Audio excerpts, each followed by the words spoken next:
వాక్య ధ్యానం కొరకు book of Isaiah chapter 43 words 1. యెషయా గ్రంథం 43వ అధ్యాయం 1వ వచనంలోని 3వ వాక్యాన్ని చదువుకుందాం. నేను నిన్ను విమోచించి ఉన్నాను. వాక్య ధ్యానం కొరకే ప్రార్థన. కృపగల తండ్రి, మీ వందనాలు. నేడు చదవబడిన ఈ వాక్య భాగం ద్వారా మమ్మల్ని దర్శించండి. యేసుక్రీస్తు నామములో ప్రార్థిస్తున్నాను తండ్రి, ఆమెన్.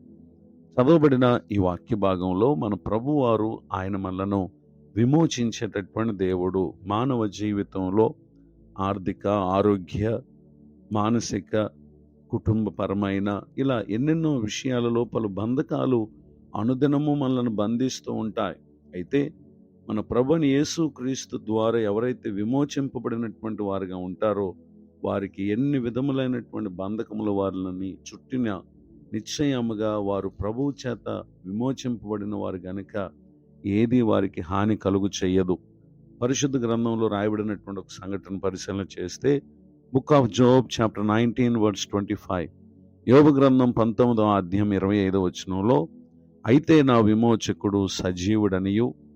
చదవబడినటువంటి ఈ వాక్య భాగంలో యోబు గారు తన విమోచకుడు ఎవరో తెలిసి ఉన్నటువంటి వ్యక్తిగా ఆయన సజీవుడైనటువంటి విమోచకుడని ఇక్కడ తెలియచేయడం మనం గమనించగలం.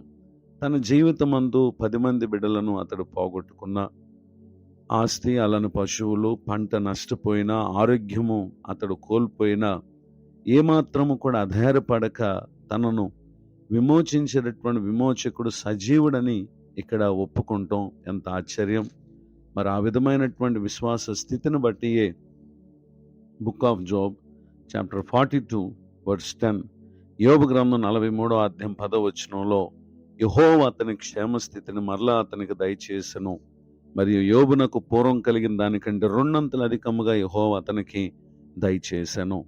చదవబడినటువంటి ఈ వాక్య భాగంలో కొంతకాలం యోబు బంధింపబడినటువంటి వ్యక్తియే, కానీ తాను విశ్వసించినట్లుగా విమోచకుడు సజీవుడు గనుక తన ప్రతి బంధకములన్నిటి నుంచి ప్రభు అతను విడిపించారు. అంత మాత్రమే కాక అతన్ని 2 అంతలుగా ప్రభువారు ఆశీర్వదించడం ఎంత ఆశ్చర్యం!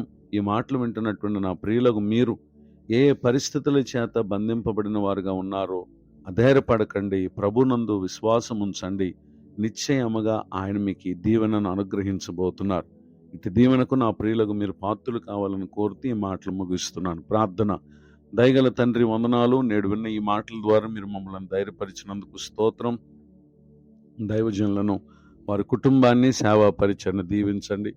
కృంగిన వారిని, దుఃఖితులను, వేదనలో ఉన్నవారిని ఆదరించండి. నూతన సంవత్సర దయాకిరీటాన్ని పొందిన మా ప్రియులను దీవించమని యేసుక్రీస్తు నామములో ప్రార్థిస్తున్నాను తండ్రి, ఆమెన్. తండ్రి, కుమార, పరిశుద్ధాత్మ దేవుడితోడ నడిపించునుగాక, ఆమెన్.